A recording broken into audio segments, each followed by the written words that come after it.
A global effort has begun. Secret files hidden from the public for decades, detailing every UFO account, are now available to the public. We are about to uncover the truth behind these classified documents. Find out what the government doesn't want you to know. Alien Files, Unsealed. Exposing the biggest secrets on planet Earth. In 1975, UFO sightings spike in all corners of North America, many near military installations.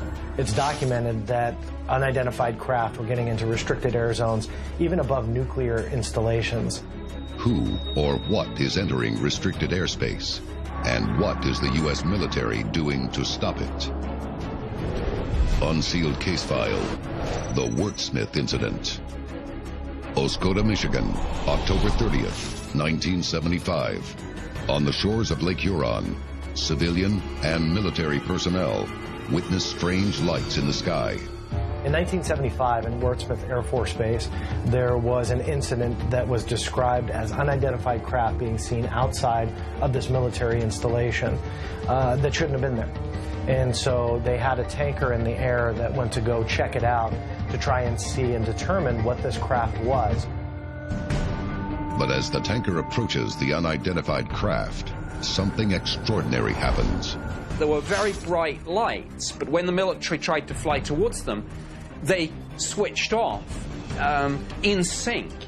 As the tanker apparently approached these objects, they did confirm it, not only visually, but they confirmed it by radar. So whatever was there was actually there. Despite visual and radar confirmation, the Wurtsmith incident, like many of its kind, would have remained hidden from the public without the Freedom of Information Act.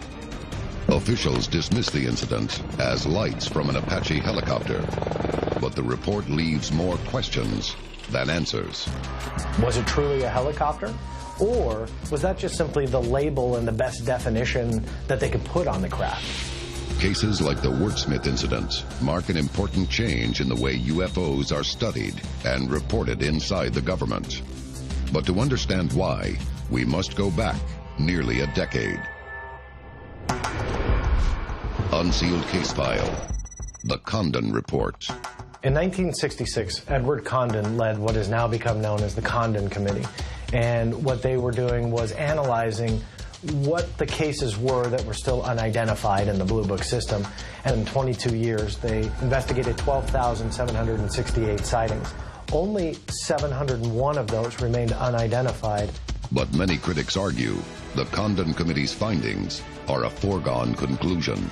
His final conclusions in that report were that UFOs were nothing to be bothered with, nothing to be in, and his other conclusion was that from 1947 till 1968, when it was released, no scientific information, nothing of importance could be gleaned from the subject of UFOs. In 1969, the US government terminated Project Blue Book and said, we are no longer interested in investigating UFO sightings. There's something to this phenomena that the intelligence community knows is important, but doesn't want us to know about. In 1969, the U.S. government shut down their official Air Force investigation called Project Blue Book, claiming that studying UFOs has added nothing to scientific advancement. But by the mid-1970s, public interest in UFOs is only getting stronger. And one incident in 1976 shocked civilians and the military to their core. Unsealed case file, the Tehran incident. Tehran, Iran, September 19th, 1976. In September of 1976, in the middle of Tehran, Iran, an airbase there was receiving quite a few phone calls about a mysterious object that was seen hovering over the city. Iranian Air Force generals scrambled 2 American-made F-4 Phantom fighter jets to intercept. But just as the first pilot realizes that the object is unlike anything he has ever seen before, his controls mysteriously shut down. He is called back to base, and the second F-4 takes a closer look. As it got the same amount of distance as the first plane, something different happened. A second UFO appeared from the first one. Then all of a sudden, the second UFO jetted forward towards the incoming F-4 Phantom jet. So the next thing that he does is he arms his AIM-4 missile, flips the switch, and he's going to fire back. He goes to fire in 3, 2, 1, everything shuts off. He has no control over the fire. He sees an incoming object, and he can't do a thing. The pilot fears for his life and takes evasive action, throwing his plane into a dive. As he's seeing this object come towards him, again assuming it was a missile, before it impacts his craft, it makes a dip, it loops around his aircraft, and rejoins the original UFO, as pretty much to say, I don't think so, don't even try it. The UFOs maneuver in a way that defy any known aircraft capabilities of the time. There was actually a third UFO that appeared as the pilot saw it come out of the side of the original craft, then goes towards Earth and actually lands on the ground. It says to have cast a large light, about 1/3 of a kilometer in diameter, on the ground. American officers are secretly dispatched to Tehran, where they conduct a lengthy interview with the Iranian pilots, officers, and air control personnel. The report is sent to top-level agencies within the U.S. government. I've never seen a UFO document be forwarded that widely. The CIA, the NSA, the FBI, and again, even the White House received a copy of this report.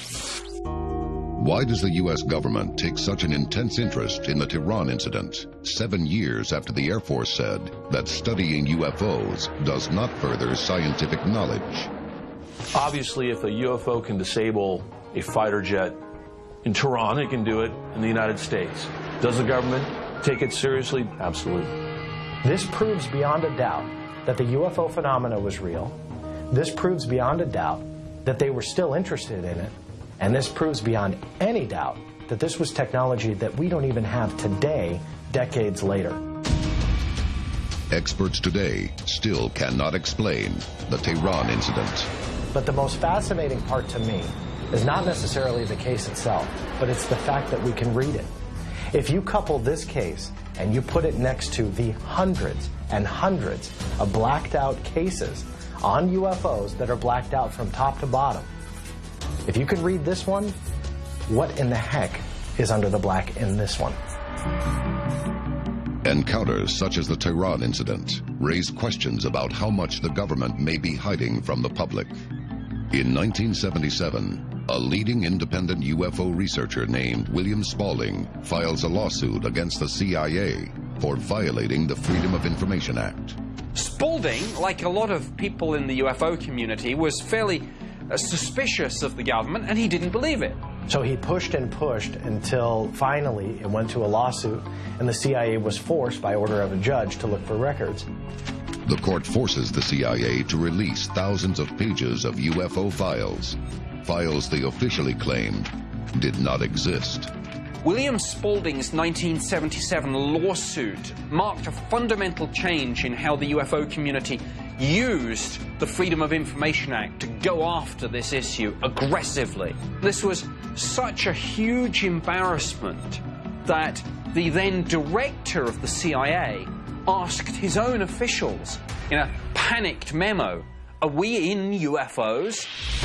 CIA, Department of Defense, and United States Air Force documents reveal that in 1975, reliable military personnel repeatedly witnessed UFOs over weapons storage areas and nuclear missile facilities. Among the UFO incidents listed in the declassified files is the Wurtsmith sighting. Why is it that military personnel are always told, don't talk about what you saw to anybody? And the answer is obvious. If you're trying to deliver a message to the public that these things are nothing to worry about, you don't want your employees going around talking about them like they're real. Unsealed case file, the Rendlesham Forest incident. December 1980. The Rendlesham Forest UFO incident took place in December 1980 in the United Kingdom, but involved 2 United States Air Force bases. These were actually 2 of the most important and sensitive bases in the entire NATO military alliance. And this was a time of great tension in the Cold War. For 3 nights at the twin Air Force bases RAF Bentwaters and RAF Woodbridge, witnesses investigate a remarkable close encounter.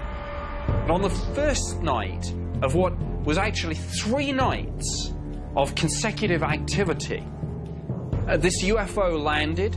Security, police, and law enforcement personnel in the military went out and encountered a small triangular craft which had landed in a clearing.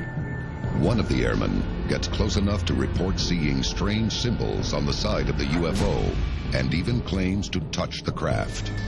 After a while, it rose slowly up above the ground, it cleared the tops of the trees, and it accelerated away at immense speed. On the 3rd night, Deputy Base Commander Colonel Charles Halt joins the investigation. He threw together a small team of military, and he went out into the forest, in his own words, to debunk this UFO nonsense and to put this whole ridiculous story to bed for once and for all. But nothing could prepare Colonel Halt for what he was about to see. Over a period of some hours, saw extraordinary activity in the sky, including an object which fired a pencil-thin beam of light down at his feet. During his own sighting, it was his habit to carry with him a small handheld cassette recorder on which he documented his observations. This we have on audio tape, and that tape has survived. The tape, recorded by Colonel Halt during the encounter, is considered one of the most compelling pieces of UFO evidence in history. Here he comes from the south. He's coming toward us now. Now we're observing what appears to be a beam coming down to the ground. Taken collectively, the Rendlesham Forest incident is the most compelling, best evidenced, and I think significant UFO incident in the world. But the significance goes far beyond eyewitness accounts. There was indeed both a Royal Air Force and a NATO report that the radar establishments did indeed have an uncorrelated target.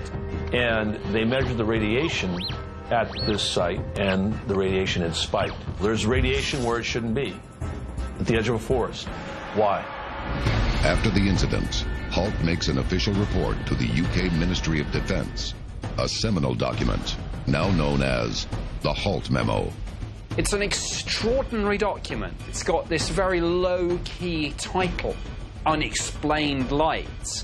When you actually read the thing, it talks quite clearly about a landed metallic craft and about the physical evidence in terms particularly of the radioactivity levels.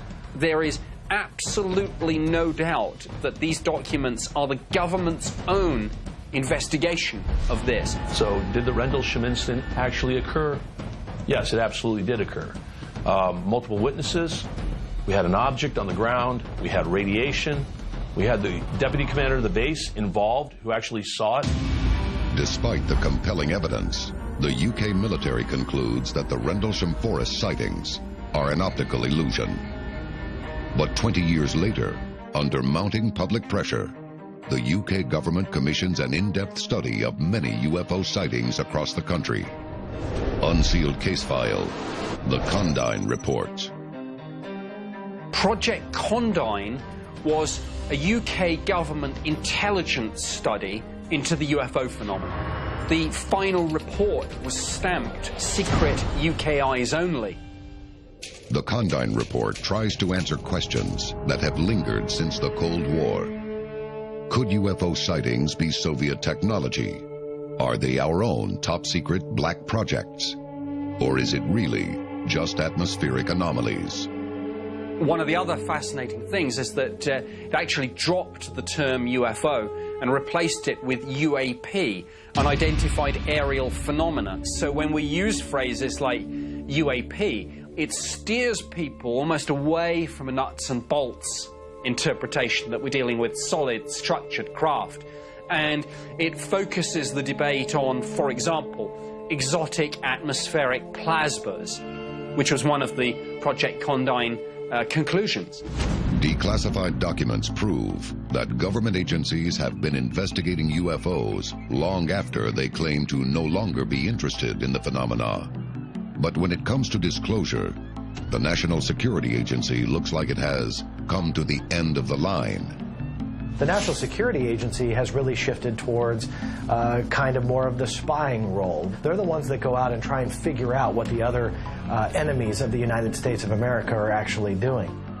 According to John Greenwald, the NSA has admitted it hasn't been keeping its records in good order. Under the Freedom of Information Act, you can request what's called a mandatory declassification review. Greenwald sends a request to review 100% of all UFO records that the NSA has released. After waiting a considerable amount of time, the National Security Agency told me under the Freedom of Information Act that they lost 100% of those files. What kind of secret is so compelling that even the documents pertaining to its existence have been erased? Having done this job from the inside, I've met a number of people, politicians, military officers, intelligence community personnel, who are absolutely convinced that some UFOs do indeed involve visitation of extraterrestrial spacecraft and indeed entities. If it takes 30, 40, 50 years for these secrets to be declassified, it's possible that our children, our grandchildren, will see a whole new batch of evidence come to light. Have governments made contact with an extraterrestrial being? And if they have, why are they keeping it a secret? Since the early 1960s, we've experimented with how to travel off planet Earth. We've been to the moon, landed rovers on Mars, and sent probes beyond the edge of our solar system. To establish a permanent presence in space, we developed the International Space Station. To service the space station and resupply it with food, experimental equipment, and astronauts, the U.S. successfully developed the Space Shuttle. But in 1986, something happened that many will never forget. January 28, 1986. The Space Shuttle Challenger is launched on a routine mission. But 73 seconds into the flight, something goes terribly wrong. An O-ring seal on one of its rocket boosters fails at liftoff. This leads to a breach of the shuttle's external gas tank. The massive aerodynamic forces acting on the shuttle as it escapes Earth's atmosphere expands the breach, and the result is a catastrophic failure. The Challenger disintegrates off Florida's coast above Cape Canaveral. 7 crew members die. The Challenger accident is a brutal reminder of the hazards of space travel and makes many in the aeronautical industry rethink the way we travel into space. The incident is also a defining blow to a top-secret group in the American space industry. Less than 2 years after the Challenger accident, an article appears in the New York Times that stuns many insiders. So in 1989, the New York Times publishes an article that says that we had a cadre of 32 military-trained astronauts and a multi-billion-dollar budget going on for a shuttle program at Vandenberg Air Force Base. It's crazy. A secret cadre of 32 astronauts who were outside of the normal NASA space program had been axed, and that associated with this various facilities, effectively an entire secret spaceport, were also going to be mothballed. The article cites the Challenger accident as the key reason the military is getting out of using manned space shuttles. If we had a multi-billion-dollar military space shuttle program going on in Los Angeles and in Vandenberg, multi-billion-dollar, and we didn't know about it, nobody knew about this thing, what else could our government possibly have going on in space? Once again, the government finds itself under suspicion. They could have already had a military space force up there. We really don't know. When we consider the story about the cutting of 32 astronauts from this covert program, I think there's a temptation to think, well, the program in its entirety has been axed. But in my experience of cuts within government, what actually happens is that a small part of the program is cut out to satisfy the financiers. So could a Space Force exist? Absolutely. Could we hide it? Could the government hide that secret? Absolutely. If a Space Force exists, when and why was it created? Unsealed case file. The Twining Memo. July 26, 1947. Less than 3 weeks after the famous UFO crash in Roswell, New Mexico, U.S. President Harry Truman signs the most important act of the 20th century, the National Security Act. It leads swiftly to the creation of the CIA, the National Security Council, an independent Air Force, and the Department of Defense. 3 weeks earlier, four-star General Nathan Twining flies unannounced to Kirtland Air Force Base. Many experts believe he arrives to help cover up the Roswell UFO crash. September 18th, 1947, the CIA is born. 5 days later, the Twining Memo comes out. Nathan Twining wrote a memo which in many ways perhaps set the scene for what a lot of people claim has followed. And he said in his memo that UFOs were real. They are clearly under intelligent control, and they're often seen in close proximity of highly sensitive military establishments and particularly nuclear facilities. He said, for that reason, this subject must be studied carefully and taken extremely seriously. The Twining Memo says we need to investigate the technology, but what do you do with that technology if it's real? What does it give you the ability to do? You have propulsion, you have other technologies like night vision and things like that. So what are you naturally going to do with that information? You're going to corral it, you're going to keep it from your enemies, like the Russians or whoever. You're going to get your best scientists on it, and you're going to run with that technology, and what's the next step? You're going to put it in a craft and use it to go somewhere. So Space Force is born. General Twining may have seen the Roswell crash with his own eyes, but his reaction is to plan a way for America itself to get into space. Evidence may point to the existence of a secret, independent U.S. Space Force. But it's one thing to have a plan, and quite another to put it into action. Unsealed case file. The X-20 Dinosaur. Starting in 1957, the United States Air Force started developing the X-20 Dinosaur. What this was a defense space plane, so to speak, that was going to have a variety of capabilities, or at least that was the intent. The Air Force starts the Dinosaur program a year before the creation of NASA. And it has defense, not exploration, on its mind. The X-20 is allegedly developed for a variety of military missions, including satellite maintenance, reconnaissance bombing, space rescue, and as a saboteur of enemy satellites. When NASA is created, the new space agency develops the Mercury space capsules for exploration and ballistic re-entry. But the design of the Air Force's Dinosaur is eerily similar to the modern shuttle. It can allegedly reach Earth orbit at the speed of an intercontinental ballistic missile and return to Earth by gliding down under pilot control.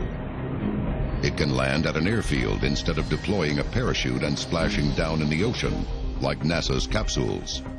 They spent to the tune of $5 billion in today's standards to develop a craft that could fly in space, potentially take out enemy satellites, potentially strike other countries, potentially do reconnaissance work, kind of a wide array of defense capabilities.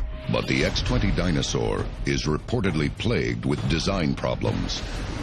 Uncertainty over the development of its experimental booster rocket, which launches it into orbit, slows development to a halt. After a comprehensive program study in 1963, Secretary of Defense Robert McNamara says the X-20 Dinosaur did not have any real objectives for orbital flight.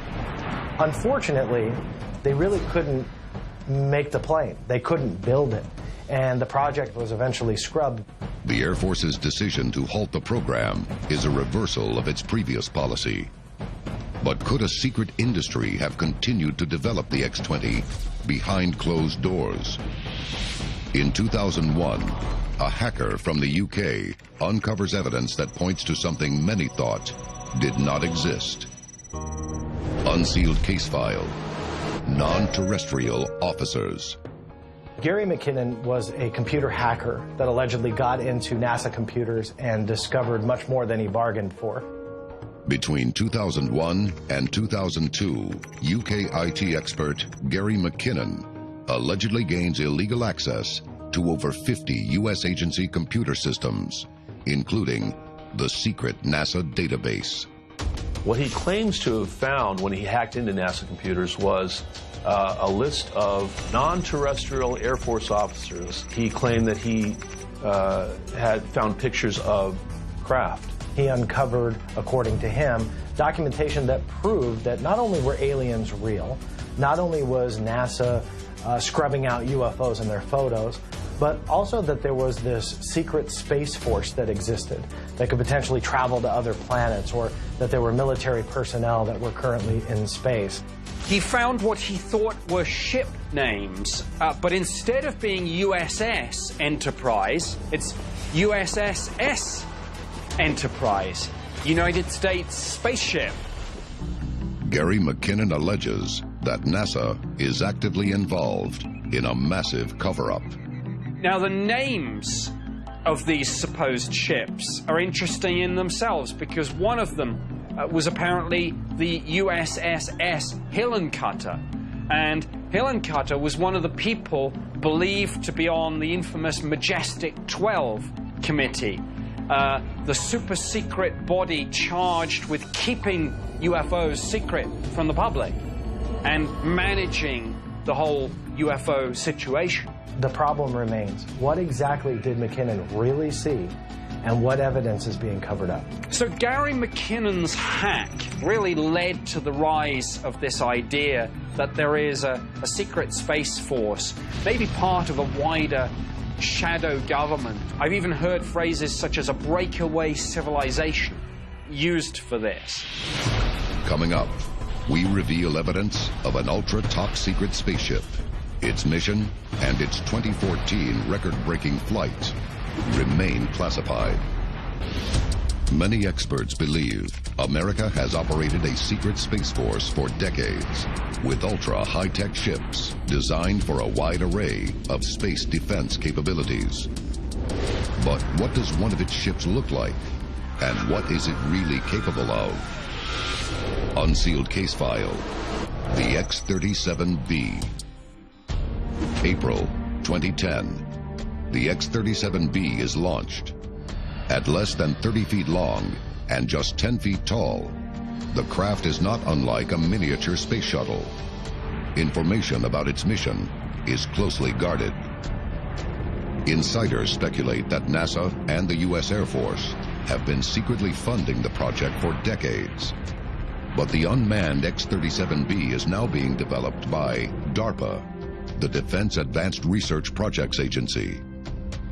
The CIA claims the X-37B is performing secret reconnaissance, while the Air Force alleges that the X-37B's objectives are testing reusable space technologies. But many believe it is being used for other reasons.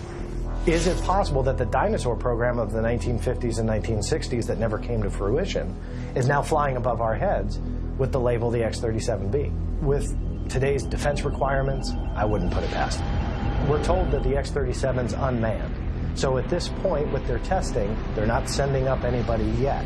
But it is possible that the X-37 could be a small model of a much bigger craft that essentially could carry humans to space, essentially could create a space force that could fend off our enemies from the safety of the cosmos. The X-37B shatters all previous records for spaceflight.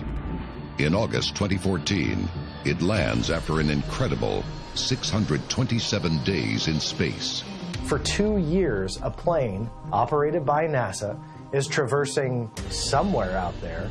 We have no idea what it's doing. We have no idea what its mission is. What happened in that 2 years? There are some aspects to the space program that are not being publicly declared. What exactly is the mission of the X-37B? And are its capabilities limited to the Earth's orbit?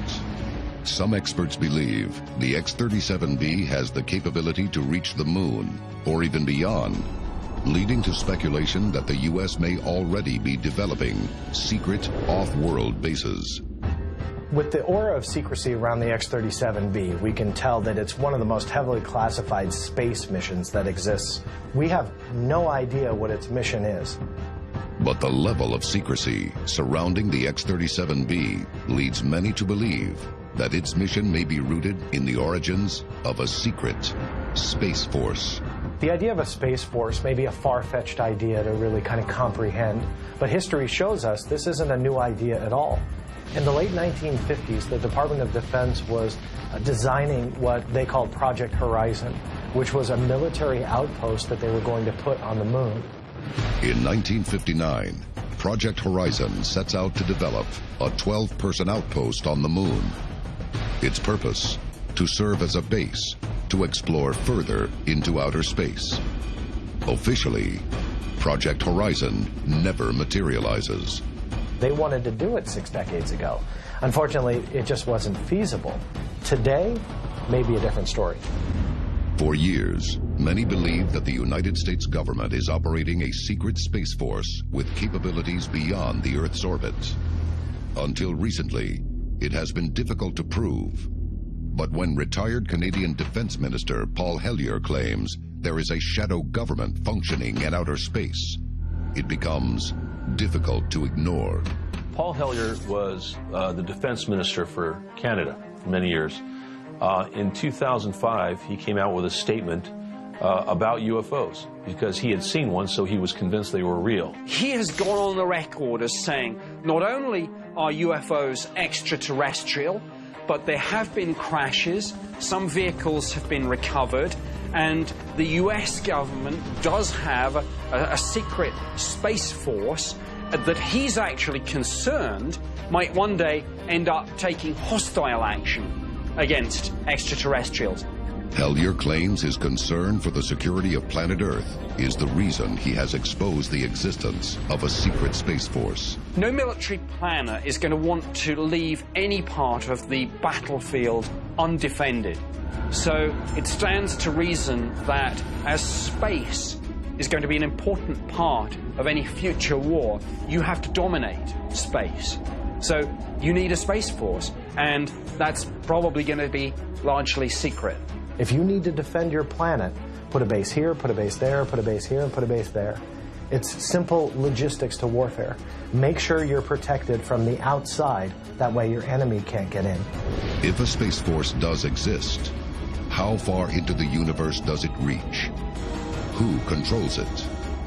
And is it prepared to defend our world? Fighter pilots are responsible for the safety of our skies. It's a dangerous job that takes lightning-fast reflexes and nerves of steel. They are some of the most highly trained professionals in the world. But there is one threat they have not trained for. It's one thing to, be in a dogfight with an enemy aircraft, but a UFO that, for all you know, has technology way ahead of your own. You go up there as a pilot, and what's going through your mind is, I may not come back down again. One incident in the late 1940s, near America's largest gold reserve, strikes fear in the hearts of American pilots and incites a media firestorm. Unsealed case file, the Mantell incident. January 7th, 1948, Fort Knox, Kentucky. Captain Thomas F. Mantell is a decorated World War II pilot with over 2,000 hours of flight time. While patrolling the skies, he's told that a westbound circular object about 250 feet across has entered the Kentucky airspace. In January of 1948, Thomas Mantell was piloting a P-51 Mustang, along with 2 other P-51s, 3 witnesses in the control tower of Goldman Field at Fort Knox make visual contact. The P-51 Mustangs of the Kentucky Air National Guard turn toward the object and accelerate. Mantell allegedly reports over his radio that the object looks metallic and is of tremendous size. He got to about 20,000 feet when his P-51 then began to spiral out of control and later crashing, killing 25-year-old Thomas Mantell. Rumor spreads that Mantell has been shot down by a UFO. It's the first incident in U.S. history where a fighter pilot allegedly dies engaging a UFO. For the first time, the Air Force and the public realize that UFOs are more than just mysterious. They can also be deadly. The question is, how did he crash? It didn't crash in the ground like a normal explosion, like if they'd taken the thing and dropped it out of the sky, boom. And the time on his watch had stopped at the time of impact. The other idea is the UFO had an effect on his plane. Some experts also believe Mantell may have been chasing a top-secret weather balloon called Skyhook. Multiple Skyhook balloons were launched 250 miles northeast that same day, but none of the explanations stick. And the military begins to make UFO identification a top priority. It's going to definitely start spreading throughout the military and create some kind of hysteria or fear, because if your commanding officer says, get this enemy, and this enemy is better than you, there's a huge threat to that, and that's a huge problem. Years later, an incident in Brazil confirms the one fact that has dogged the world's military for 40 years. Chasing UFOs is one thing. Catching them is an entirely different matter. Unsealed case file, the Sao Paulo UFO incident. Sao Paulo, Brazil, May 19th, 1986. 20 UFOs are tracked on radar and seen by eyewitnesses on the ground. 2 F-5Es and 3 Mirage fighter jets are scrambled from Santa Cruz and Annapolis Air Force Base. We had ground radar tracking 20 objects. We had multiple airplanes seeing this thing over the 4 hours. Some of these pilots then acquired the UFOs visually as well as on their radars. This went on, involved at least 6 military aircraft, maybe more. In a press conference, Brazilian General Otávio Lima states, at one point, the chase was inverted, and an F-5E fighter was surrounded by 13 colored lights and chased with 7 on one side and 6 on the other. Afterwards, this was clearly taken seriously within the Brazilian government at high level. Senior Air Force officers were involved. I believe the Minister of Aeronautics was involved at one stage. The Sao Paulo incident is discussed openly by high-ranking government officials in Brazil. But then in the end, it was suggested that perhaps this was just space debris. Could it have been space debris? Of course, it could have been space debris if space debris likes to sit in one place and hover, but probably not. A short message from the U.S. Defense Attaché in Rio to the U.S. Defense Intelligence Agency reads, quote, 3 visual sightings and positive radar contact from 3 different types of radar systems leads one to believe that something arrived over Brazil. Top secret government evidence, compelling eyewitnesses, and radar testimony suggest that advanced, unknown technology is threatening our airspace, and we may be powerless to stop it. Many pilots have engaged a UFO, only to have that unknown craft outmaneuver their jets, and worse, disable their instruments and weapons. But what happens when a shoot-down order is given and the pilot fires his missiles? Unsealed case file, the Peru incident. La Jolla, Peru, April 11th, 1980. In April of 1980, an object was detected on radar in Peru. This is about 7:30 in the evening. This is the case of Oscar Santamaria, and he was an Air Force commander who was scrambled in response to an uncorrelated target that was being tracked on military radar. Almost 2,000 personnel are on shift at Mariano Melgar Air Force Base when what looks like a weather balloon is spotted near a high-security area. A UFO had apparently penetrated and was operating within restricted military airspace, and he was ordered to open fire. Pilot Oscar Santa Maria Huertas is scrambled in his Su-22 Russian-made fighter jet, equipped with 30mm cannon. Readied with a shoot-down order, he flies directly toward the unknown target. But what happens next is widely considered to be the only reported direct hit on a UFO in military history. So he rolls up on this thing and fires off his cannons into this balloon. He said that unlike any conventional object, he said it was almost as if the rounds from his cannon were absorbed by this craft, whatever it was. It doesn't blow up, nothing happens, it seems to ignore the bullets, and then just ascends into the air at a high rate of speed. Gone. It's a scenario that is every fighter pilot's nightmare. His weapons are useless. Still under a shoot-down order, Santa Maria spends the next 20 minutes playing cat and mouse with the UFO, trying to take another shot. When he gets close enough to make solid visual contact, what he sees astounds him. Now, I've met the Commandante, I've heard it from him firsthand. I have absolutely no doubt that this happened exactly as he described. Santa Maria claims the UFO is shaped like a light bulb, cut off at the bottom, with a cream-colored dome. It has no visible means of propulsion, no windows, no wings. This now declassified official account of the incident is sent to the DIA. It states that the pilot, quote, intercepted the vehicle and fired upon it without causing any apparent damage. Believing the UFO is advanced technology from an extraterrestrial civilization, Santa Maria fears for his life and rapidly descends back to base. Fortunately, the UFO does not follow. It's a combat situation, and any pilot in combat will be under extreme stress. And clearly, if you add to that the factor that you're dealing with an unknown, it takes it to a completely different level. What exactly did Santa Maria see in the skies above Peru? Did he fire upon a UFO? Did he actually make a direct hit?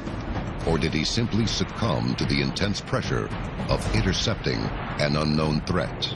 So there's the extreme stress of combat in an unknown situation and the very realistic prospect of death. So you get this kind of conflict that on the one hand they're involved in this maybe highly classified effort to engage with UFOs, and then after it's all over it's like, hey, this didn't happen.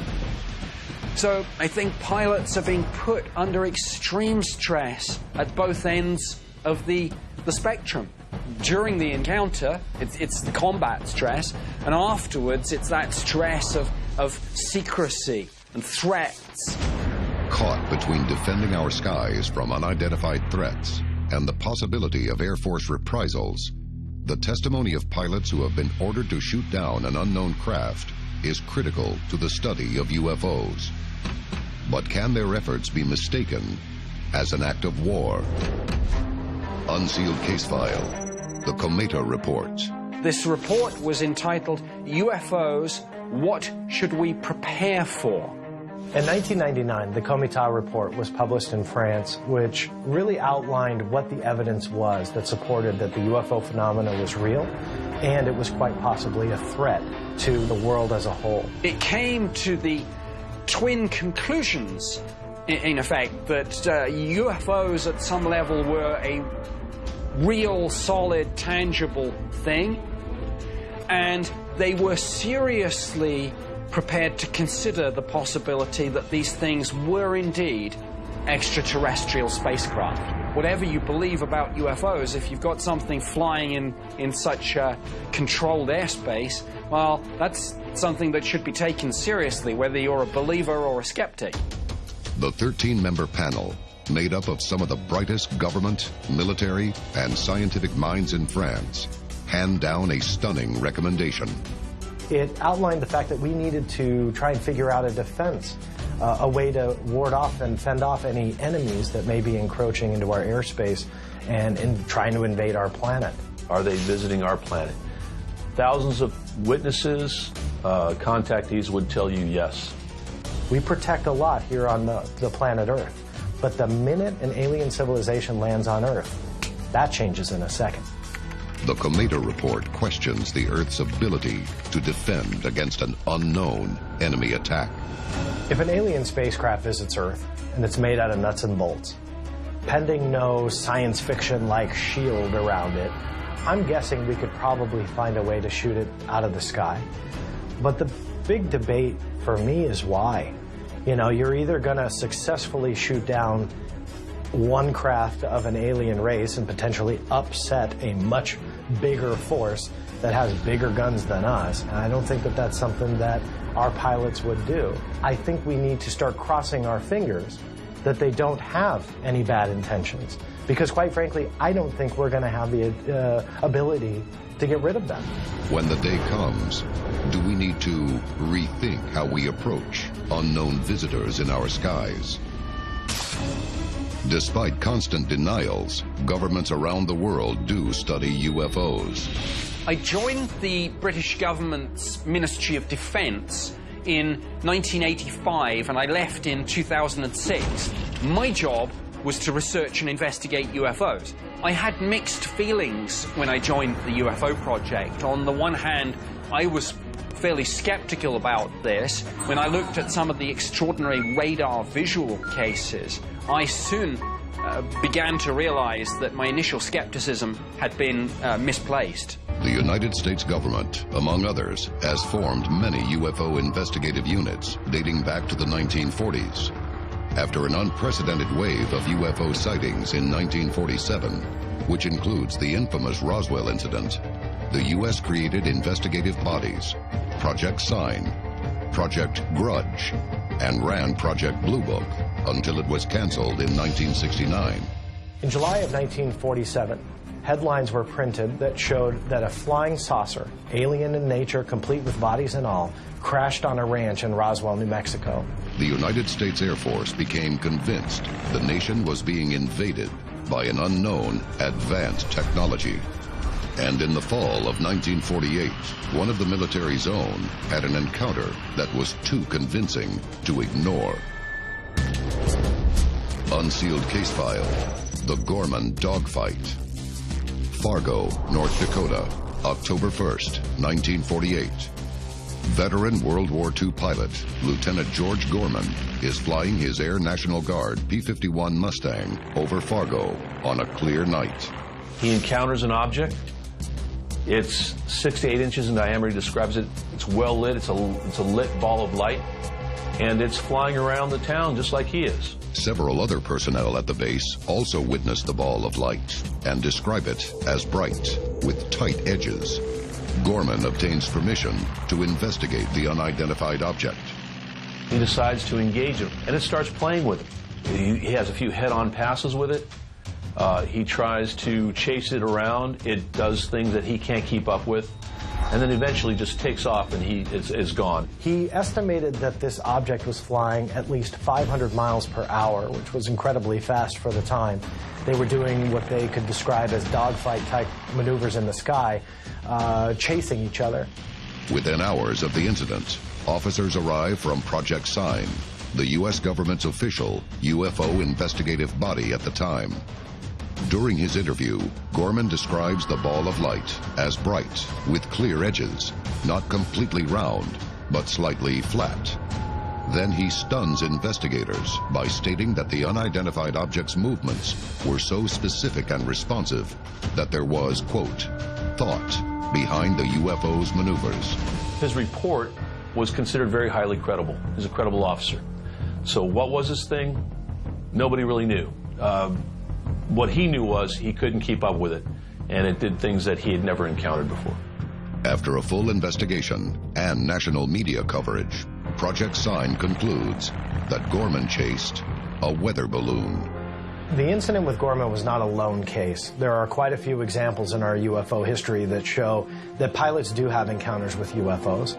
After investigation, most cases did turn out to have conventional explanations, and I was able to explain them in terms of people misidentifying aircraft lights, weather balloons, satellites, meteors, airships, all manner of objects and phenomena. Perhaps in as many as 80% of cases, I was able to find a clear explanation. The question is, what exactly did Gorman encounter in the skies above North Dakota? Despite Project Sign's official 1948 findings, experts in the UFO community consider the Gorman dogfight to be unresolved. Many experts now look at the documents and say, well, they really weren't doing their job as true investigators. They were collecting these reports, analyzing them, and pretty much dismissing them one at a time. Weather balloon here, swamp gas there, the planet Venus over here. And they were just completely dismissing anything that came in. Coming up, we uncover one of the most heavily investigated and confounding mass UFO sightings in European history. Many times, official government UFO investigations are stamped top secret. And history shows that they can also be influenced by political agendas and controversial analyses. But what about the UFO sightings that have compelling evidence, credible witnesses, and corroborated data? Nick Pope's work for Britain's UFO department gave him inside knowledge of the rarest type of UFO encounter. In 5% of cases, or thereabouts, they were categorized as genuine unknowns. Now, of course, unknown does not necessarily mean, as the pop culture understanding is, extraterrestrials, but neither could we, or did we, rule out that possibility. Unknown means unknown. Nothing more, nothing less. Unsealed case file, the Belgium Wave. Eupen, Belgium, November 29th, 1989. A host of triangular UFOs appear in the night sky. There were black triangular UFOs over Belgium. People were seeing them everywhere. Many of them describe the black triangle craft that are reported today, where you have a black triangle craft, multiple lights on the bottom.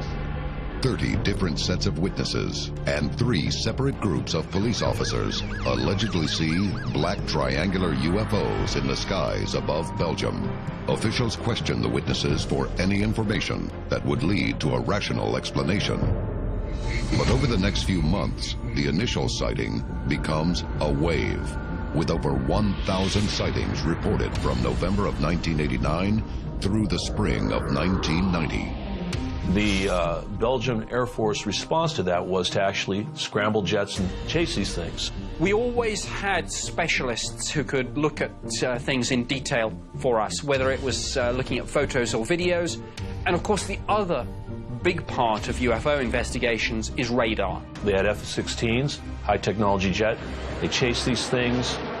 They gave chase. They had visual contact. They had radar contact confirmation. And this went on for some time. The evidence is overwhelming. Something is appearing in the skies. The Belgian government is forced to investigate. But how? I would always make sure that in our investigations we included the experts, be they civilians or military, who could tell us, firstly, was anything tracked on radar? And secondly, if something was, what can you tell us about it? What I would then try to do is correlate that with something that I knew about or could find out about in terms of aerial activity, astronomical phenomena, etc. So, for example, I would look at flight paths. I would look at military exercises. On March 30th, 1990, more than 4 months after the initial sightings, a NATO base near Glon, southeast of Brussels, registers an unknown object on radar. 2 F-16s are scrambled to intercept and identify an aerial unknown. One of the jets is able to achieve a radar lock for a few seconds and reports that the object is diamond-shaped. Radar is not an exact science. Some returns are better than others. So again, that would be a big part, an important part of all government UFO investigations, not just in the British government's UFO project, but in Project Blue Book all around the world. Many skeptics ask, if the Belgium triangles were so widespread, where is the photographic proof? Many eyewitnesses took photographs, but images are blurred and obscured, prompting one expert to consider the triangles were employing a sophisticated form of infrared jamming. But perhaps this single image of a black triangle captured from video footage taken during the Belgium wave was enough to justify the government's unprecedented investigation. The Belgian government was actually very responsible. They treated these things as if they were real. They asked the public and ufologists to help them in an investigation of what these things were. The Belgium UFO wave is an important and rare example of civilians, scientific experts, government officials, and independent UFO investigators collaborating and analyzing evidence. But also, I guess, showed a little bit of faith that they knew what they were doing, that they were going to bring the truth to the forefront and try to unravel this UFO mystery. Despite thousands of sightings, radar records, video and photographic evidence, nearly 30 years later, the mystery is still unexplained. When you see black triangles or you hear about a wave, you can't help but think, is this potentially a testing ground? Were they U.S.? Were they foreign technology that could represent a national threat to them? Or were they something from elsewhere?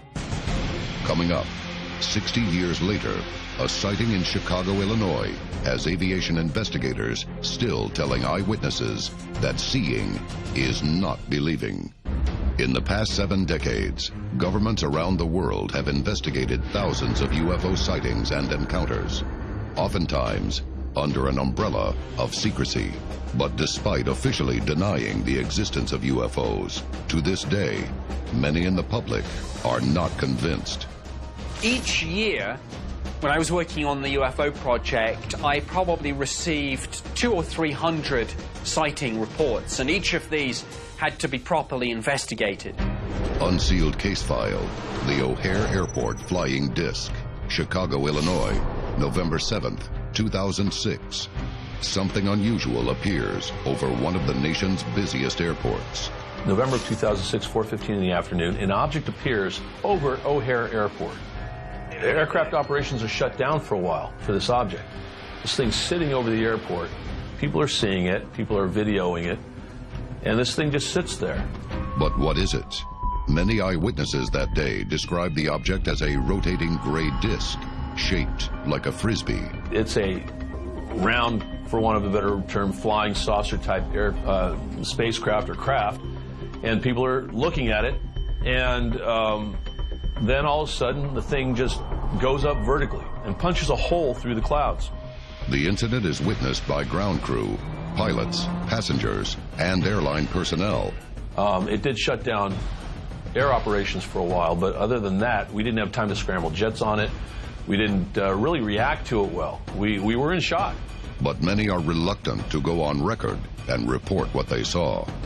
You have to almost befriend them, or certainly empathize with them, be receptive, put them at ease if they're concerned that we wouldn't take them seriously, concerned that we might think they were wasting their time. UFO, that's what I think it was. Yeah. I mean, this happened, it's undeniable, and the Chicago Tribune, to their credit, I believe, put this on the front page, so the mainstream media knew that there was a story here. The O'Hare UFO receives wide U.S. network media coverage, but the Federal Aviation Administration, the government agency that oversees national safety in our skies, refuses to investigate. I think because of the ridicule factor, both the airline and indeed the Federal Aviation Administration kind of locked down this whole thing and said, oh, it didn't happen. Dozens of people saw it. You know, you can't say that this thing didn't happen. It happened. Authorities conclude that due to the low cloud ceiling that day, conditions were perfect for an atmospheric anomaly. A skeptical explanation about a weather phenomenon was put forward, Whatever was witnessed hovering above O'Hare is still, to this day, unexplained. If you've got something flying in such controlled airspace, well, that's something that should be taken seriously, whether you're a believer or a skeptic. From studying UFOs for years in the UK, Nick Pope knows that investigations are often abandoned due to lack of data. In maybe 15% of cases, there was insufficient information, too little data to really come to a definitive conclusion. Is this the reason the FAA will not investigate UFO sightings?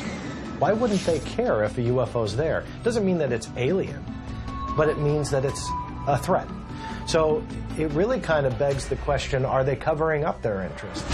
Despite overwhelming evidence to the contrary, many governments claim that they do not investigate UFOs. But those who have witnessed unexplained phenomena in the sky, and many in the media, choose to believe otherwise. In 2011, the Huffington Post asked the Pentagon about a specific passage in the United States Air Force Personnel Manual. Air Force Manual 10-206 included a section on how United States Air Force pilots were to report UFO sightings. All United States Air Force pilots were instructed and ordered to report any UFO, any unidentified flying object that they saw. This was spelled out in black and white. For years. Just a few days after the inquiry, the passage was deleted.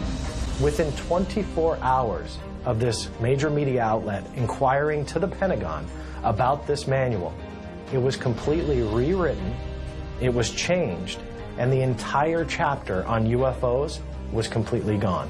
There are a couple of reasons why the military are very tight-lipped about UFOs.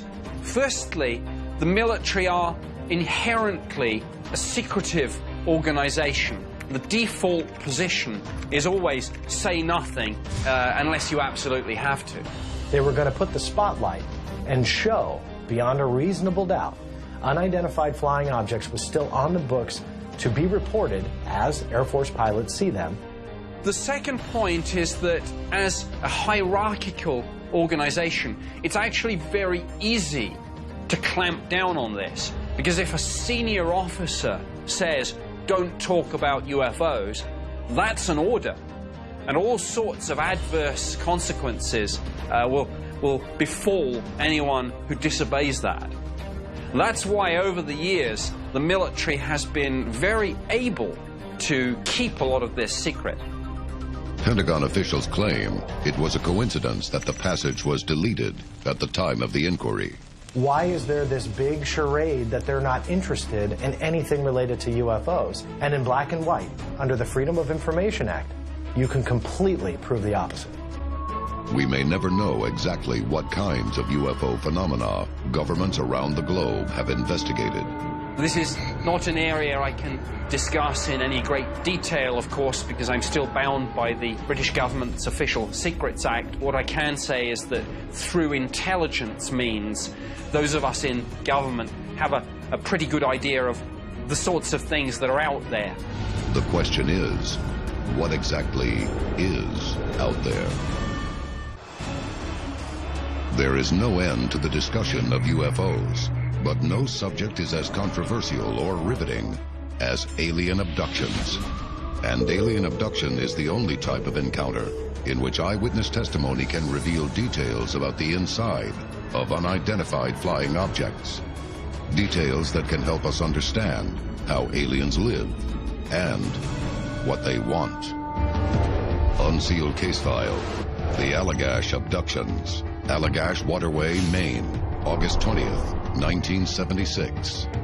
The Allagash abduction is an absolutely fascinating case. This involved 4 men out fishing, 2 brothers and 2 friends. They had had little luck with their catch, so they decided to go out onto the lake in a canoe. The 4 artist friends, including Chuck Rack, make a fire on shore to serve as a beacon for their nighttime fishing. What they don't know is that instead of catching something below, they are about to be caught by something above, something that will ultimately drive their friendships apart.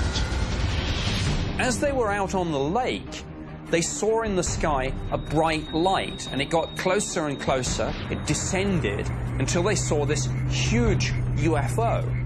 The men later estimate the UFO to be 80 feet across. Now, one of them decided to try and signal at it with a flashlight, and the UFO then came closer, and by this time the men were panicking. They decided to try and return to the shore. They were canoeing furiously, but a bright light shone down, and at that point there was a disconnect. Suddenly, the men find themselves back on shore, but something is not right. They had no real memory of what happened, but they next thing found themselves back on the shore, and intriguingly, the fire had burnt down completely. Well, this was not possible. It had been blazing, so the implication was clear.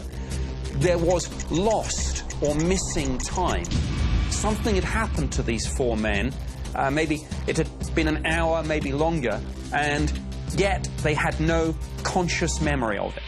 Missing time is a classic symptom of alien abduction. A lot of times when they recollect an experience like an alien abduction or a UFO sighting, they realize that there's a big chunk of time that they just simply can't account for, and that's what you call missing time. Afterwards, they began to have flashbacks, dreams, nightmares. They went for regression hypnosis, and what emerged was an account that they were taken on board this ship. Hypnosis is still heavily debated among UFO researchers and scientists as a tool to investigate close encounters and buried memories of traumatic experiences. Hypnosis is the process of putting somebody into a very relaxed state.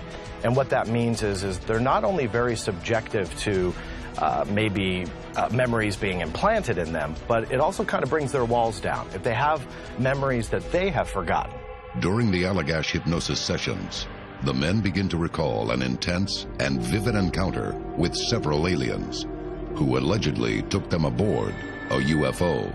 They saw strange entities, humanoid but clearly not human, and that, again, some medical procedure, which is often so central to these alien abduction experiences, was carried out. But skeptics point out that there are many key similarities to alien abduction that may be the result of autosuggestion. People literally report that they are floated into the craft somehow, often through the solid surfaces, through walls, through ceilings, through the hull of the ships themselves. Often, after that, they find themselves in an enclosed space of some sort. Often this is reported as quite sterile and white in color. Skeptics hold up these common descriptions as reasons to doubt UFO abduction testimony. But if many of the descriptions are all similar, could it also be the truth? There are frequent reports of a table or a raised platform in the center of what's often described as a fairly round but otherwise featureless space. When you listen to stories of abductions and the settings that they will recollect, some of them and most of them will actually remember being in some type of medical room, medical examination room with equipment around and their abductors above them. But you have to assume that that's not the only part of the ship. Coming up, we investigate a famous abductee couple who are shown much more than just the medical room inside a UFO. Many abductees provide similar reports of being taken by aliens to medical rooms inside UFOs. Skeptics and believers all have the same question. Why? Unsealed case file. The Betty and Barney Hill abduction. September 19, 1961. Portsmouth, New Hampshire.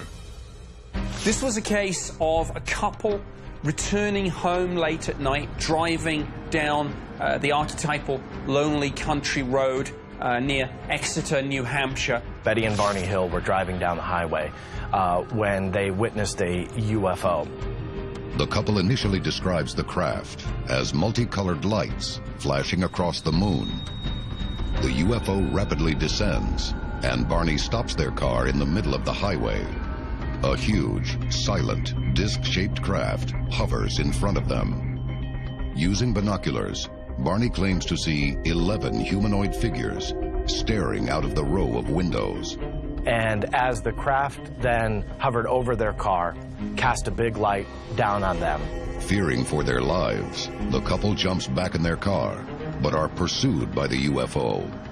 The next thing they know, they wake up 35 miles farther down the road. This was a route and a journey that they were familiar with.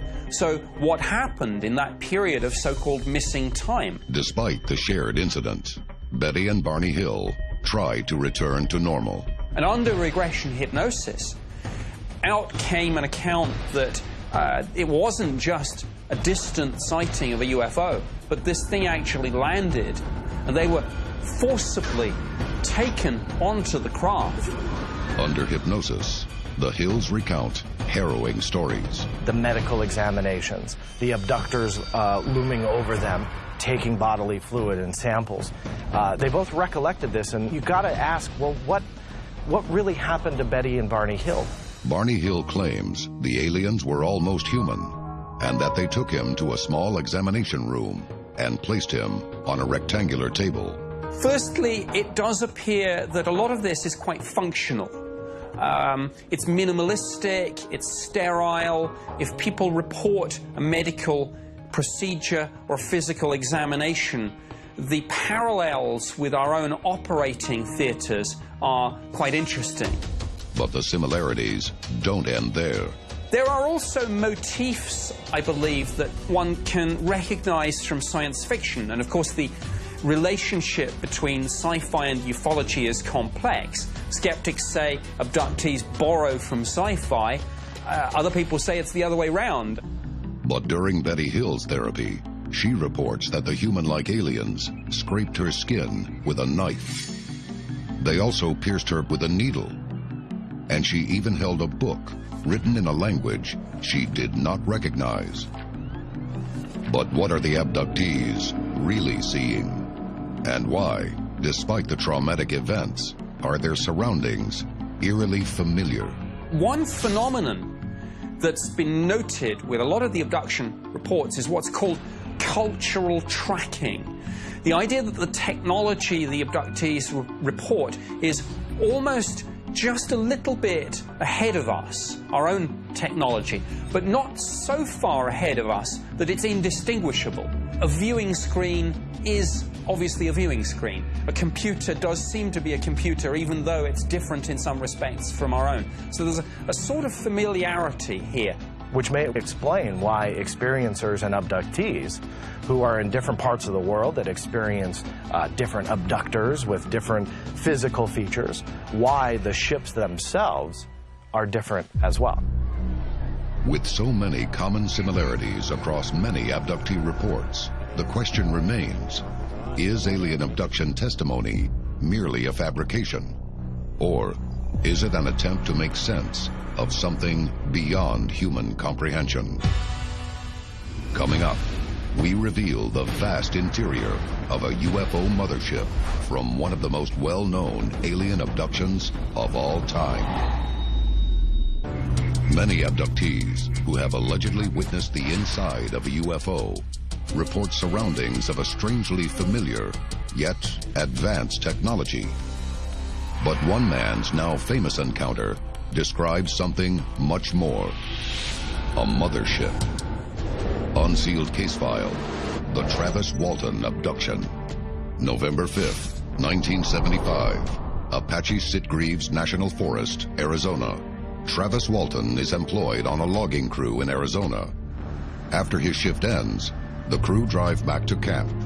When a bright light appears just off the road, Travis decides to get a closer look.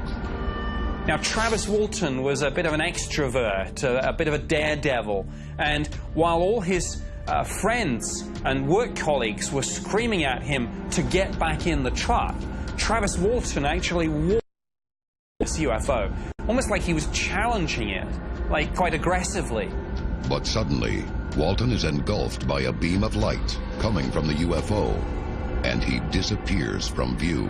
At this point, he was struck by a beam, and it literally took him off his feet, threw him through the air, and his colleagues thought that he had been killed. Walton's co-workers drive away in a panic and later report his disappearance to the local sheriff. But 5 days after the incident, Walton's brother-in-law receives a call. Travis Walton himself turned up some days later, disorientated, disheveled, miles away, with little recollection of what had happened to him. And it was only later, under regression hypnosis, that a fuller story emerged. Travis tells a terrifying story of being subjected to invasive medical examinations and extended confinement. Over the years, Travis Walton has agreed to sit a number of polygraph tests. Now again, if somebody was lying or had something to hide, I suspect he would have avoided putting himself in that position. If alien abduction is truly happening, what do the abductors want? If an intelligent civilization comes here and sees an incredibly inferior race, and their question is, how did the human race get there? How did this life form that has made these big buildings and they drive around in these cars, how did they come to be? Well, what are they going to do? We could probably safely assume they're going to do the exact same thing we would, and experiment. While Walton's claims of a medical exam are a common thread among abductees, it is his description of the inside of the ship that defies explanation. He talks about multiple rooms, and he seems to have had some freedom at some point to move around within the interior. He saw, for example, one space which he almost likened to a planetarium. Walton describes a domed room with what seems to be a control chair in the center. He sat in this thing. There seemed to be some sort of controls. He played around with them, and it was almost like like you see in a planetarium where stars appear on the ceiling. Now, he figured it probably wasn't a good idea that he continue to play with these controls, but it's one of the rare instances we have in an abduction account of somebody actually getting to try out the technology for themselves. Walton is then escorted to another room in the spaceship that he claims is as large as an airplane hangar. He reports this as being a cavernous area where within the ship there were all these smaller craft, rather like the one that he was taken into. Walton witnesses multiple disc-shaped craft parked in the room that are each up to 60 feet in diameter. The intriguing parallel here is, I guess, the idea of an aircraft carrier. I mean, people talk in the UFO field with alien abductions about scout ships and motherships. It's clear from Travis Walton that he was taken from a scout ship onto a mothership. Are UFOs encountered on Earth merely the pathfinders for a colossal mothership? Again, if one considers Travis Walton's account of all these other spaceships just existing within one space in the larger ship, it gives you some sense of perspective here. It tells you that the mothership must be huge. And I mean, some alien abduction accounts talk about spaceships the size of strip malls and football fields. Clearly, that's what Travis Walton was dealing with. Alien abduction evidence suggests that UFO motherships may be hiding in our orbit and sending scout ships to examine our planet and its various life forms, including the human species. But some experts maintain their actions and methods are not unlike our own. Now, alien abduction tales are very hard to believe. It's a tough pill to swallow, don't get me wrong. But when you truly compare it and contrast it to the human race, to the science that we know, that we've learned from, that we've developed in just the last 150 years, when you look at that, we're on the same path. There's absolutely no difference between these crazy stories that some like to dismiss as just being fantasy versus our science that we've already done. So I think we're just pretty much on a crash course for the same path. It's just a matter of who's going to do it first. In all of these abduction reports, what's really critically missing is some absolutely definitive corroboration. Eyewitness testimony is important, and when it's corroborated independently, that's evidentially significant. But what we really need is information. And I think it's only a matter of time that if abductees are truly experiencing these types of rides on an alien spacecraft, some of them are more joyous than others, admittedly, but if they really are experiencing this, I think one day our digital technology will capture it. The extraterrestrials, if that's what we're dealing with, would only have to slip up once. And an abductee would only have to get lucky once and sneak something off the craft, and it's game over. And I look forward to the day when someone will manage to smuggle some artifact off a spaceship. And when that day comes, abductees may end up being the ones to prove the existence of extraterrestrials once and for all. Many experts believe aliens may have visited Earth before and will inevitably descend upon us in the future. But more unsettling is the possibility that aliens are already here and that they are using us for their own benefit. Join us as we investigate the growing possibility that aliens closely monitor planet Earth and that our civilization just may be their prized experiment. UFOs and close encounters have been reported around the world for decades, in densely populated urban centers, along coastal areas, in rural farmland, and in barren deserts.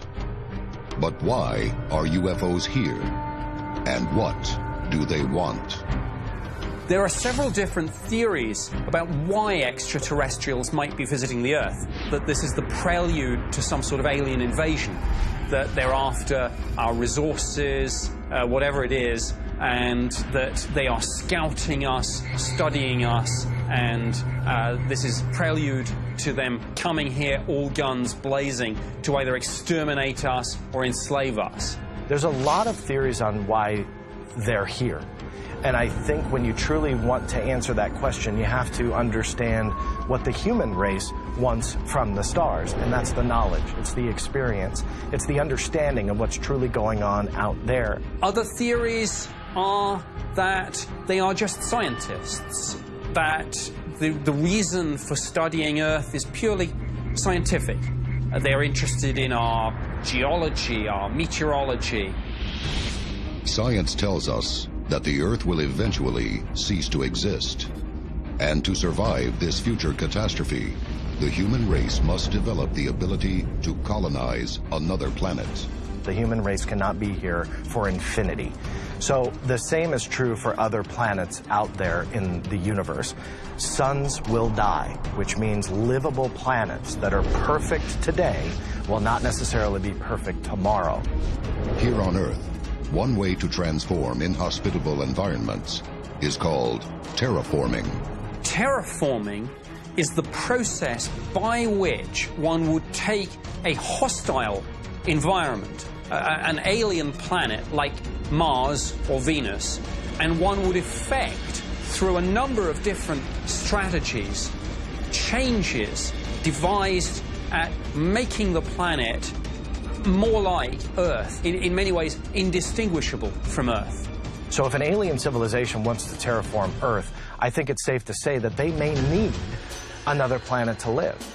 That we might be close to being perfect for them because they evolved on a hotter planet or maybe a colder planet. So they need to turn the temperature down or turn the heater up, so to speak.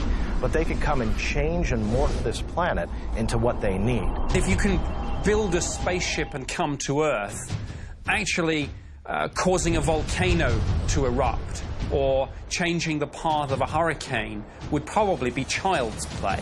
Recently, one such incident had the UFO community and the public on high alert.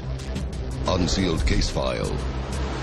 The Popocatépetl UFO, May 30th, 2013, Central Mexico.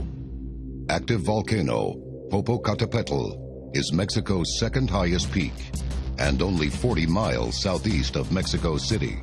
Mexican volcanologists obviously need to keep a very close idea on all the volcanoes, and particularly Popocatépetl has been the subject of some considerable concern. So there are remote cameras set up to monitor the volcano. On May 30th, 2013, there was a UFO that was caught on camera that was seen streaking across the sky towards Mount Popo. One day, scientists, when reviewing the film, saw an anomalous light, and when they played the film, it seemed to show this UFO actually, at one point, changing direction and flying directly into the crater of the volcano itself.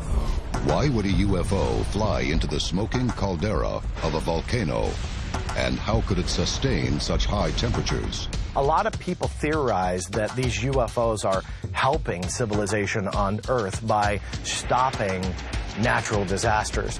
Mount Popo is an active volcano. It can blow at any time. And some think that these UFOs will have some type of physical effect on the mountain itself, on that volcano, to, in essence, calm it down to where it doesn't erupt, in essence, killing thousands of people.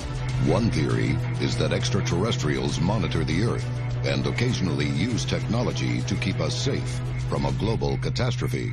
Some people have said that this is what happened with the UFO at Popocatépetl, that this was some sort of probe sent into the volcano to prevent it from erupting. Many believe that the alien civilization that's visiting Earth is trying to help us, to preserve us, to stop any natural disaster that might wipe out a large corner of our civilization. But many in the UFO community think otherwise. I don't believe that the aliens are going to come here just to stop a volcano in the middle of Mexico to save lives. Death is a part of living. It's just a fact. So if these are physical creatures and physical beings, I don't believe they're going to come to a planet simply to play God. It just doesn't seem plausible to me. Experts are divided on whether alien visitors are friend or foe. But ever since the first atomic bomb test on July 16, 1945, in Alamogordo, New Mexico, UFOs have been appearing in alarming numbers over top-secret nuclear weapons facilities. It seems clear that there is a connection of some sort between the UFO phenomenon and the development of nuclear technology on Earth. It's interesting that the birth of the modern UFO phenomenon in 1947 came very soon after the detonation of the first atomic bombs, first as a test, and then, of course, at Hiroshima and Nagasaki. There's a lot of speculation that our nuclear development, our nuclear arsenals, the technology that could allow the human race to completely wipe itself literally off the map, would be of great interest to another society. It's also interesting that really the first burst of UFO activity took place in a geographical part of the United States where so much of the world's nuclear industry was actually based. Roswell was actually the home of the world's only atomic bomb-capable squadron in 1947. But what may have begun in New Mexico spread to all corners of the United States. Unsealed case file, the Minot UFO. October 24th, 1968, Minot Air Force Base, North Dakota. There was an intriguing UFO encounter at Minot Air Force Base in 1968. And this involved, by varying reports, one or even two UFOs in close proximity of the base. And one of the things that made this case so compelling was that the UFO was tracked on radar. In the early 1960s, Minot became a major strategic air command base with nuclear-tipped intercontinental ballistic missiles and manned bombers. An incoming B-52 was on patrol. It was coming in for a landing, and it was radioed that there was an unidentified craft about 3 miles from their aircraft. Now, there was a B-52 bomber returning to the base, and personnel at Minot were in communication with the B-52. They said, "We are tracking on our radar scope an uncorrelated target, and they asked the crew to look out for this. The crew themselves saw a UFO, and subsequently the perimeter alarm, both the outer and the inner perimeter alarm, were triggered. These pictures are actual radar scope photographs taken of the unidentified Minot object. Now, they couldn't figure out exactly what this thing was, but the B-52 confirmed by radar that there was a fast-moving object about 3 miles away. Then, all of a sudden, as the documentation says, the craft went from 3 miles to about 1 mile from the aircraft like that, at a very fast rate of speed, something that they said their technology at the time just couldn't do. At one point, communications went offline again, so one has all the way through this encounter the corroboration. This UFO was seen visually. It was tracked on radar. It was seen by the military witnesses on board the B-52, and it somehow triggered the remote sensors that set off the alarms. In evidential terms, a case does not get much better than that. The B-52 crew claims the UFO paced their aircraft for about 20 miles before quickly disappearing. The B-52 crew was then radioed about a second UFO being seen on radar by the base that was either slightly above or on the ground just outside the military installation. The bomber is ordered to investigate the second UFO, but they cannot identify the craft. The B-52 was able to do a flyby and see a brightly lit object on or near the ground that they simply could not identify. After doing a pass, they later landed back at base, but they were never able to determine what the origin of those two craft were. Again, one is faced with the inescapable conclusion that our nuclear capability, our nuclear facilities are at the center of all of this. Many other reports suggest that some UFOs are immune to Air Force defenses, but still have never attacked.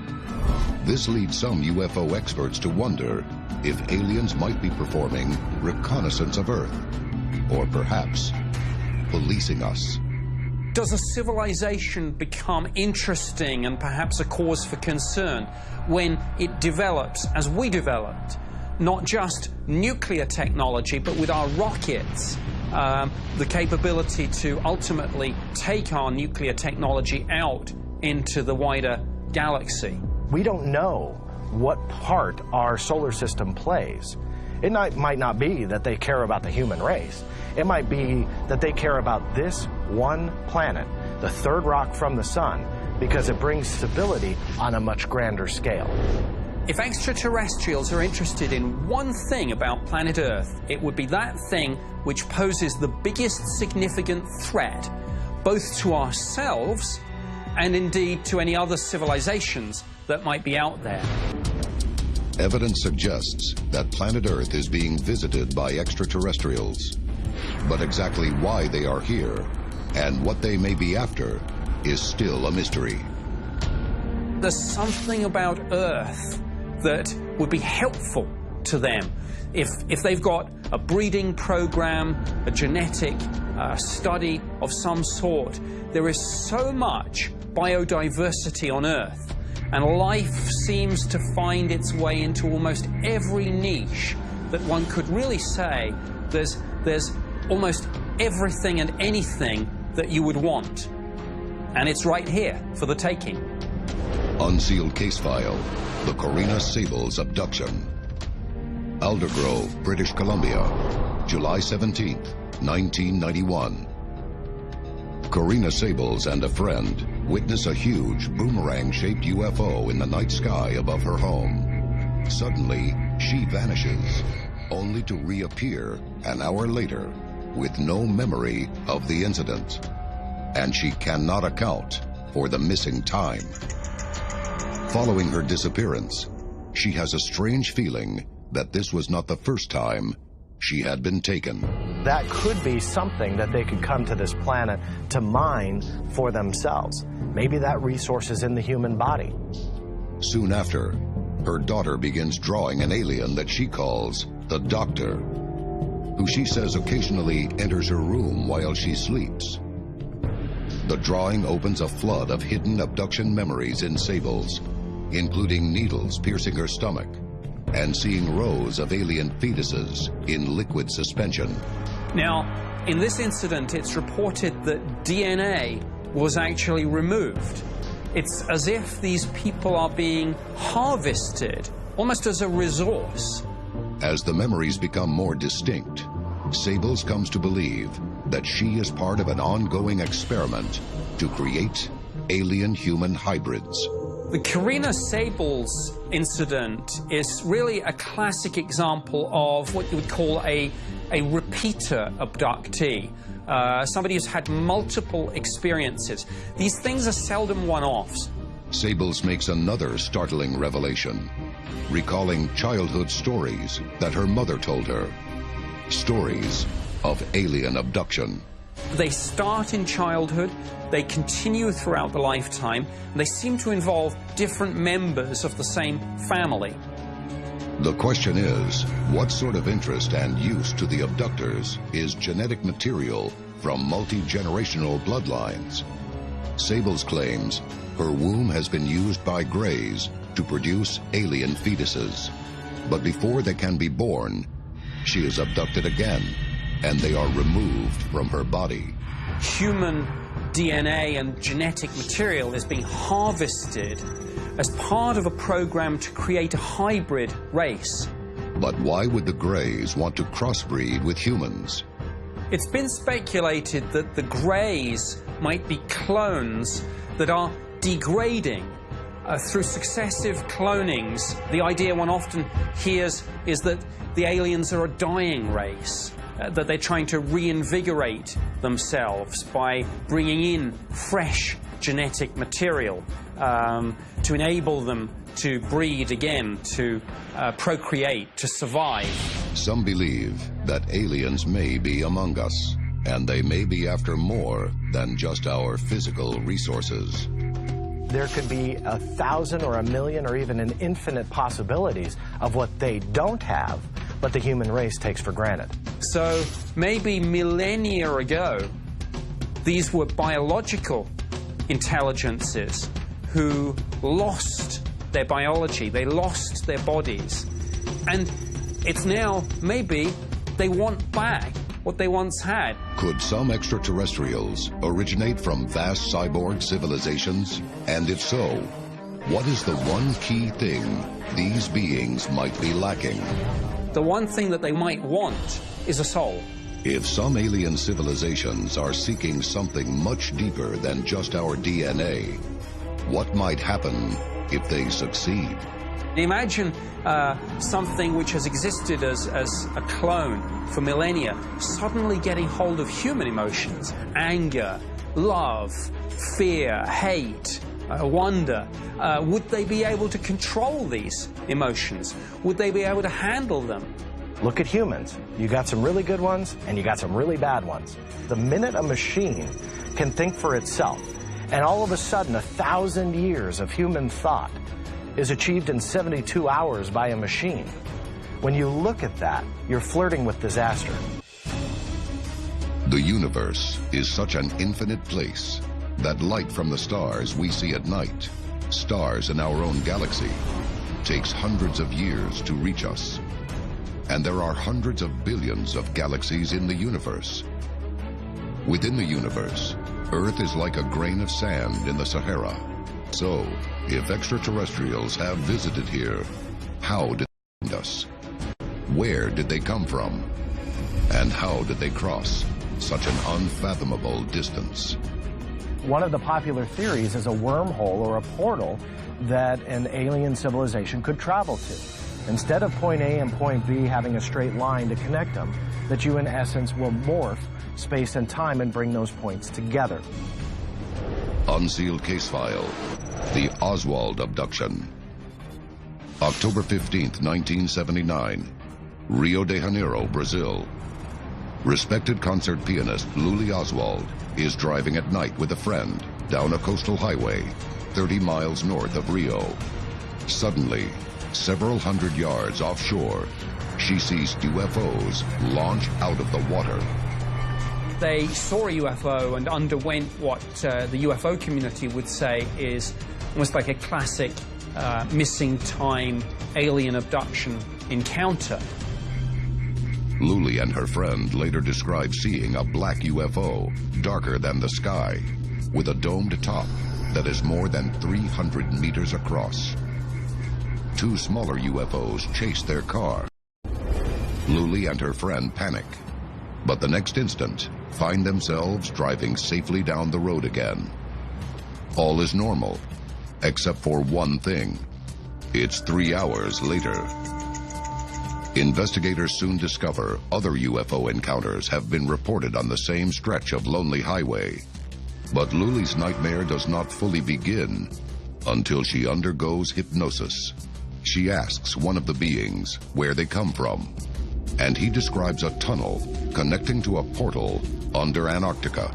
And this was one of the upshots of the Luli Oswald case, that actually there are, I suppose, what you would call portals, gateways, perhaps, to other locations, other dimensions, and that those portals are hidden out of our sight by virtue of being in our oceans.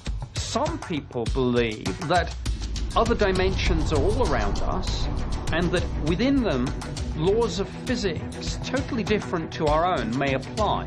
Theories of wormholes and portals and bending space and time, that all sounds great, but there is a possibility that it's just a theory, that none of it is true. But recently, NASA discovered that a portal may not be just the cornerstone of science fiction. NASA's Themis spacecraft is designed to detect electromagnetic fields that interact with the Earth, fields that create the aurora borealis. But instead, it found something remarkable. Their Themis spacecraft has located portals in the Earth's magnetic field, which they call X points. Particles will actually spill out from one side of the sun, go through where the bridge of, or the barricade of the two magnetic fields join together, will go through that and actually have quite a bit of effect here on the planet Earth, where extreme light shows of the aurora borealis will light up our atmosphere. They are, from an undeniable scientific mainstream point of view, a way in which from the sun's magnetic field to the Earth's magnetic field, there is this flow. Imagine a canoeist on a lake. Now, that canoeist will have to paddle. But now imagine that same canoeist on a fast-flowing river. You know, they actually don't have to do anything. They just go with the flow. That is maybe how extraterrestrials are using the natural phenomena that we find in the universe to travel. Many experts believe NASA's Themis spacecraft may have discovered the genesis of how portals come to be. And it may be the key to extraterrestrial technology. We're on the cusp of understanding these little hidden discoveries in the universe that maybe one day we'll understand. There's a portal between point A and point B, that instead of creating that straight line and traversing it over 100,000 years, that you can travel through a doorway and get there in a day and a half. Close encounters and scientific investigation offer a possible glimpse into the secrets of extraterrestrial interstellar flights. And all roads lead to one important concept: anti-gravity propulsion. It seems clear that science is beginning to look seriously at the idea of exotic energy sources, exotic propulsion systems, rotating disks, and anti-gravity. These are the first steps in taking humanity out of the cosmos. The theory is that they could potentially unlock those secrets of the cosmos, figure out how to do 100,000 light years of travel in a very short amount of time, where, yeah, you and I can't understand that, but an alien race who had a million-year head start on us, that's child's play. Unsealed case file: the Janos incident. June 19, 1978, Gloucester, UK. John Mann and his family are driving down a rural highway at night when they spot a convex object in the sky. John pulls the car over and sees a silent, black, disc-shaped UFO. He drives away in fear, but it takes an unusually long time to arrive at their destination, time for which he has no explanation. The Janos incident of 1978 gives us an incredibly rich narrative of another civilization. The story that emerged here from the family that encountered these extraterrestrials was that they were dealing with almost, I guess you use the phrase, galactic refugees. Under regression hypnosis, the Mann family recounts an incredible encounter with an enormous alien civilization. A cataclysmic event involving the destruction of one of their own moons had rained fire and destruction on their own world, and a huge ring-shaped spaceship with 10 million passengers had effectively taken the Janos people away to seek a new home. The aliens allegedly tell the Mann family that they are parked in Earth's orbit, waiting for permission to land. We get this incredible account of a civilization looking for a new home right here. The family allegedly encounters one particular alien who offers them a stunning proposition. And that the leader had said, if you will deal with us, if you will give us permission to make our home here, as our world has been destroyed, is that we will give you, the human race, the secrets of our spaceship. We will share with you our technology. John Mann then claims he is taken around the spaceship and shown its propulsion system. If humans acquired the secrets of building ships that would take us to the stars, the value of that to the human race would be incalculable. John Mann claims that he has shown the alien civilization's journey from Earth back to planet Janus. But how did they get here? Many modern scientists believe that developing some form of anti-gravity propulsion system is the key to understanding how many UFOs behave. Because there's a lot of speculation that any exotic energy source and propulsion system either uses or has as its byproduct a plasma. Plasma is a supercharged state of gas created by electromagnetic forces. But just how a UFO may utilize it is a mystery.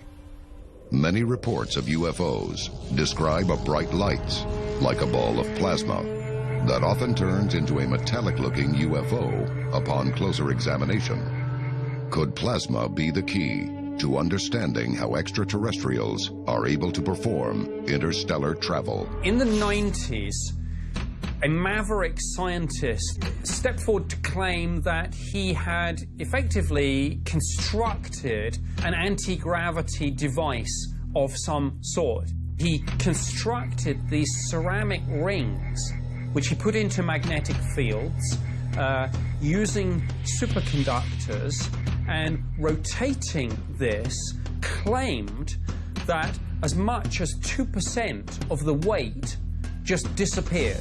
Just how important would a scientific breakthrough of that magnitude be to the future of humanity?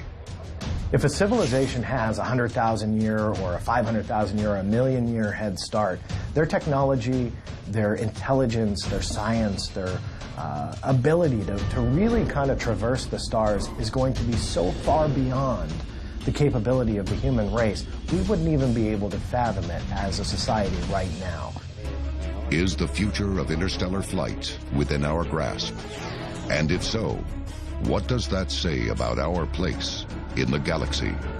The human race needs to go to the stars if we're to evolve and survive, and we can't do that without interstellar travel, viable interstellar, faster-than-light travel. If someone can give us that, if we can trade that, the value of that we are talking nothing less than the survival of the human race itself.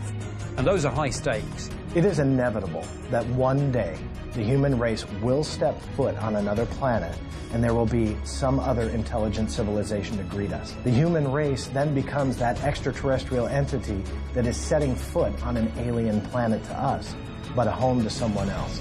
It's inevitable when it'll happen. The hunt for intelligent life in the universe has never been more urgent. Rapid advances in science and technology have given mankind unprecedented access to distant galaxies that could harbor life, and the galaxies of subatomic particles that make up the entirety of life itself. Now that we have the power to understand our place in the universe on a fundamental level, one question remains: are we alone? And if extraterrestrial life exists, where is it? I believe they are there. The big question is whether or not that they have come here. Scientists around the world are hunting the universe for signs of intelligent life. But where are they looking? And why? If there's other life out there in the universe, which I'm sure there is, it's only a matter of time before we find them. Basically, this is going to happen one of two ways. Either they'll come to us and it will be beyond any dispute. There will be sort of landing on the White House lawn, spaceships in orbit over all major cities, whatever form it takes. Or, if it doesn't happen that way, we'll go out and find them. When we look at the stars for life or intelligent life that is budded on another planet, we look, number one, for Earth-like planets. And what we've realized in the last couple of decades is that nearly every star in the sky probably has a string of planets very much like our solar system. So you would look for a rocky inner planet, and this is the critical thing. It should be probably in the so-called Goldilocks zone, which is that part of a solar system where the temperature would be neither too hot nor too cold, and where water, this is the critical thing, would be able to exist in liquid form. I believe that by the sheer numbers alone, the odds of another civilization being out there are pretty astronomical. It's only a matter of time before we find kind of Earth 2, so to speak. And recent studies suggesting there might not be hundreds or thousands, but millions or even billions of worlds like our own out there, billions of Earths, suggests to me that the universe should be absolutely swarming with life. It's one thing to look for simple organisms, but how can scientists search for advanced extraterrestrial civilizations? Many scientists are looking at the phenomenon known as a black hole, a vortex where a huge amount of matter has collapsed in on itself, creating such an extreme force of gravity that nothing can escape it, not even light. Some of the people who say, where do we look, say the real smart civilizations will migrate to near the black hole. So if you look for the black hole, that's where you might find aliens. Not in it, but close enough to it to mine somehow the energy. Using a black hole as fuel is far beyond our technological capability. But there is another more prevalent type of universal energy much closer to home. Unsealed case file. The Sun. March 12, 2012. NASA's Solar Dynamics Observatory captures stunning pictures of a giant orb that appears to be detaching from the surface of the Sun and shooting out into space. A lot speculate this is an alien spaceship, that this is something that's using our sun to power their ship like a gas station. Stop, fill up, and away they go. NASA claims the object is a little understood phenomenon called a prominence, and how they arise on the surface of the sun makes them appear otherworldly. One of the biggest problems I have with this discovery is the sheer size of what this phenomena is. When you compare the size of Earth to the sun, you're talking about a very small dot, maybe even a marble compared to this gigantic sun, the star that gives us life here on Earth. When you look at this video and you see the sun, this object is a considerable size. This would have to be the size of multiple Earths all put together. Even NASA say they don't really understand what these filaments would be. So I think what this tells us is whatever we think this thing is, alien spaceship or natural phenomenon, it tells us that the universe has some big surprises in store for us, and that everything we think we know, we may have to rethink and learn a whole new physics. Coming up, we visit one of Earth's closest planetary neighbors and investigate why many consider it to be alien territory. The hunt for alien life in the universe has taken huge leaps forward, with new advances in physics, telescopes, and communications. But perhaps the most important breakthrough has come from developments in the aerospace industry. I believe it's inevitable that the human race will conquer long-term spaceflight, but you're going to have to figure out what you're willing to sacrifice. Are we talking about a 10-year flight? Are we talking about a 10-week flight? Or are we talking about a 10,000-year flight to get to another solar system in general? So we have to figure out what we're willing to do to achieve that long-term spaceflight. As mankind expands its presence in the solar system, Mars is a natural stepping stone, and NASA predicts we will set foot on the red planet sometime in the 2030s.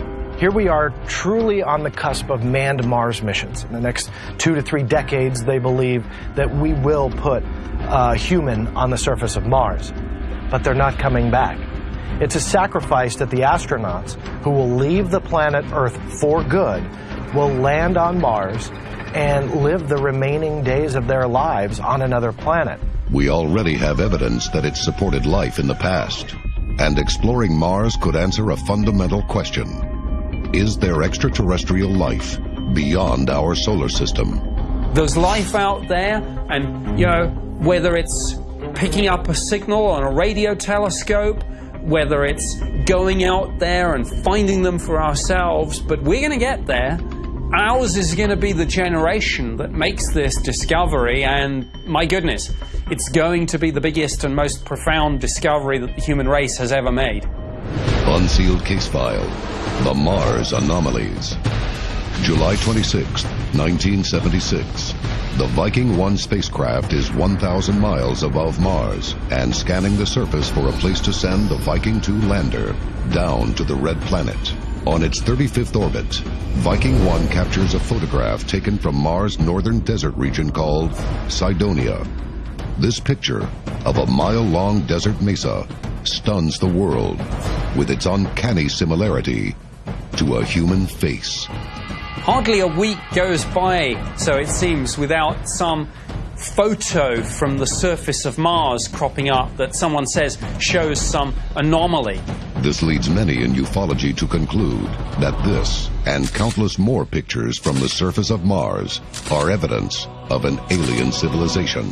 Is this an artifact? Is this a bone? Is this life? I mean, people talk about the face on Mars, but there have also been lizards, bones, fossils, all sorts. Looking at photos that have come back from Mars, people have seen pyramids, faces on Mars, creatures walking around, fossilized remnants of ground squirrels, a skull.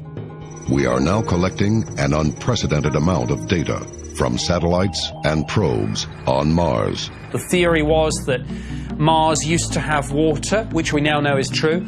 Perhaps there was a civilization there, but it was dying. And it was building these canals to try and irrigate their crops, to try and desperately cling to life. But what does the red planet have to offer mankind now? Scientists believe Mars may be our best option if humanity needs to start again. Our first view was that we would probably set up some sort of colony under a dome in which we would have an atmosphere like our own. But now the thinking is, why build a dome and have ourselves so limited and so vulnerable, when actually the best way to go forward would be to change Mars so that we terraform it into something where we wouldn't need a dome or a spacesuit, where we could just walk around and breathe the atmosphere.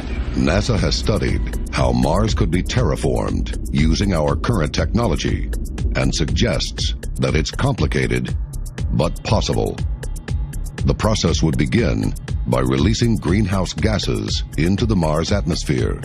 The effect would be to raise the planet's surface temperature to a livable level, melt polar ice caps to provide water, and plant trees to produce oxygen. We know for a scientific fact that Earth will die. Everybody here on the planet Earth will cease to exist. And so we have to figure out how to get off this planet.